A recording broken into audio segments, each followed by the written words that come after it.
Imagine waking up in a world where everyone is smiling. People are entertained, relaxed, and completely at ease. There are no wars, no conflicts, just an endless stream of pleasure, comfort, and distraction. On the surface, it seems like a utopia, but deep down, something feels off. You look around and no one is thinking critically. No one is asking questions. No one is rebelling, not because they're being forced into obedience, but because they don't want to. They're too busy consuming, too sedated by entertainment, too lost in a sea of pleasure to even realize they've been stripped of something vital: their freedom to think, to question, to resist. Now, here's the chilling part. What if this isn't just a dystopian nightmare? What if we are already living in the world Aldous Huxley warned us about?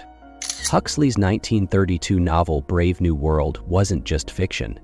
It was a prophecy.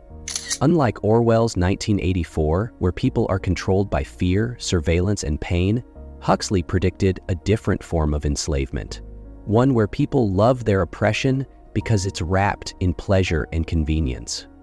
Before you dismiss this as an over-exaggeration, let's take a closer look at what's happening right now, because once you see the hidden mechanisms of control, you won't be able to unsee them. The hidden mechanisms of control: why Huxley was right. The most powerful way to control a society isn't through force, it's through pleasure. Huxley understood something terrifying. A population that is endlessly entertained will never rise up. They will never fight back, because they won't even realize they're prisoners. To understand why this is happening, we need to compare two of the most famous dystopian visions of the future: Huxley's Brave New World and Orwell's 1984. Orwell feared a world where people were controlled through pain and oppression. Huxley feared a world where people were controlled through pleasure and distraction. Orwell's vision was about fear, Big Brother, constant surveillance, thought police. Huxley's vision was about pleasure, mindless entertainment, a flood of meaningless information, and a society addicted to superficial happiness. Now, ask yourself, which world do we live in today? Look around. We are drowning in entertainment. Social media addiction keeps us endlessly scrolling, hooked on dopamine. Streaming services serve us an infinite supply of shows, memes, and viral videos. Short attention spans make deep thinking a rarity.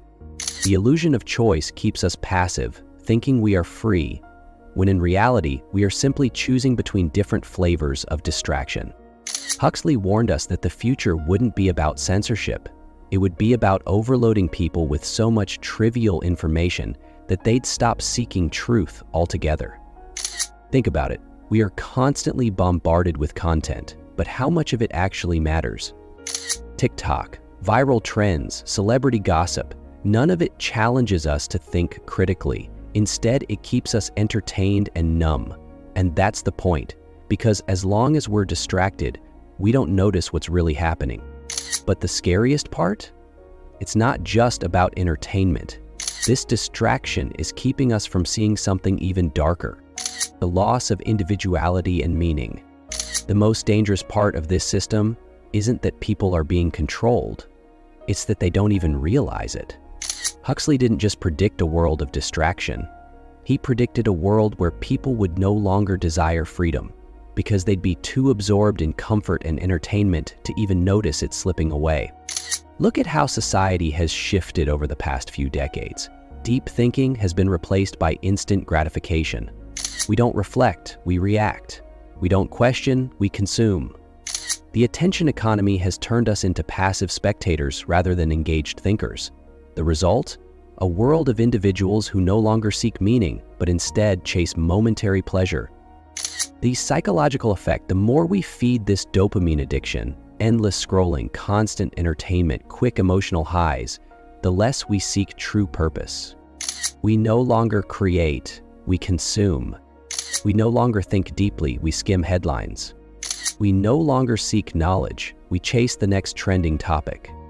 And in this world, individuality fades. People define their worth by likes, follows, and social validation. We have become products of a system that thrives on keeping us distracted, insecure, and dependent on external approval.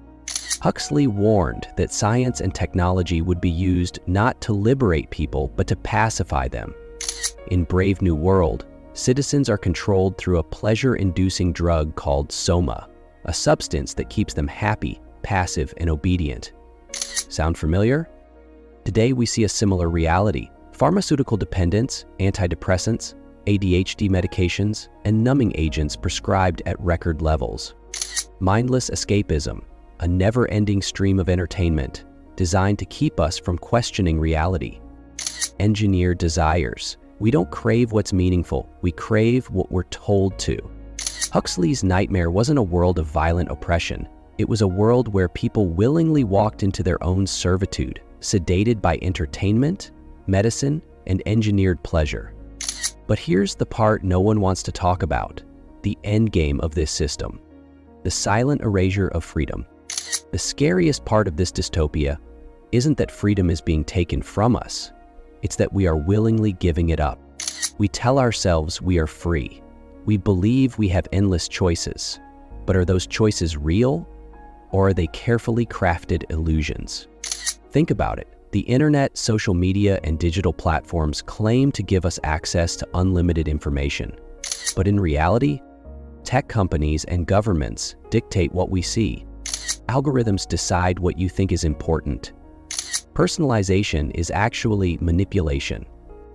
Every search result, every trending topic, every viral post is curated to keep you in a controlled mental space where you think you're making choices, but in reality, you're just following a pre-written script. Huxley warned that the future wouldn't be controlled by force, but by soft compliance.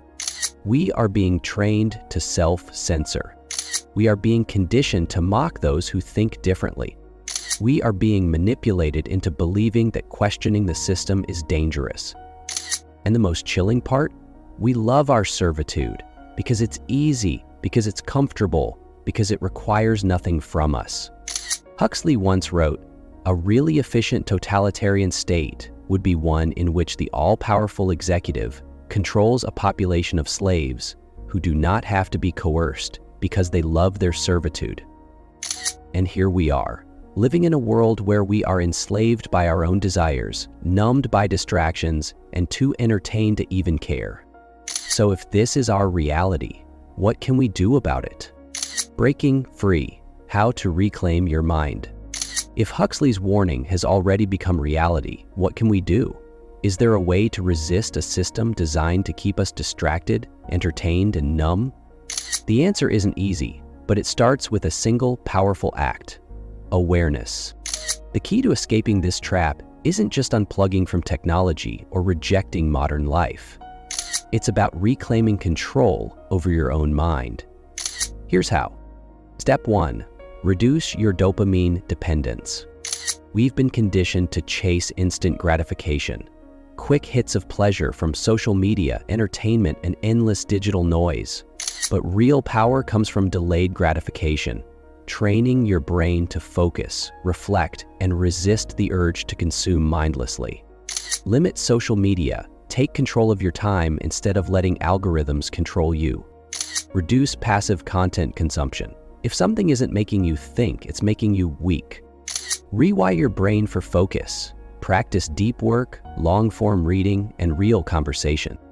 If you don't control your attention, someone else will. Step 2. Read, question, challenge everything. Huxley didn't just warn us, he gave us the tools to fight back. Read books that make you think deeply, not just skim. Challenge your own assumptions. Why do you believe what you believe? Learn to ask why instead of just accepting what's given to you. A distracted mind is an obedient mind. A questioning mind is a free one. Step 3. Redefine freedom in the modern age. Many people believe freedom is about doing whatever you want. But true freedom is about not being controlled by forces you don't even see. Freedom is being able to think without manipulation. Freedom is choosing what you consume, not just accepting what's put in front of you. Freedom is resisting the urge to be just another product of the system. So ask yourself this: are you truly thinking for yourself? Or are you just another cog in a machine designed to keep you distracted? And if you think this is all just a theory, let me leave you with one final question. Huxley's world isn't coming, it's already here. The only difference between those who see it and those who don't? Awareness. The moment you begin to question, the moment you start to think critically, you step outside of the illusion. You see the invisible chains that keep society pacified, and once you see them, you can never unsee them. But most people, they don't want to wake up. They're too comfortable, too entertained, too addicted to distraction to ever realize they're being controlled. So the final question I leave you with is this. What's one thing in today's world that Huxley would be terrified of? Drop your thoughts in the comments. Let's start a conversation that they don't want us to have. If this video made you think, hit like, subscribe, and share it with someone who needs to hear this. The more people who wake up, the harder it is for the system to keep control.